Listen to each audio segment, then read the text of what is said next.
Good afternoon guys! Welcome to my channel, 28 Vlog. Andito po pala kami guys sa Quezon para sa aming ibig. Kasama ko ang mga ibang riders para sa aming magiging agenda sa gaganaping charity.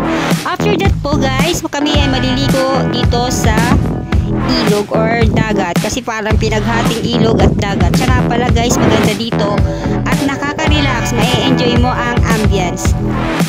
So guys, this is for today's video. Enjoy watching! Kung di pa kayo nakasubscribe sa channel ko, please hit the bell button para lagi kayong updated sa mga videos ko.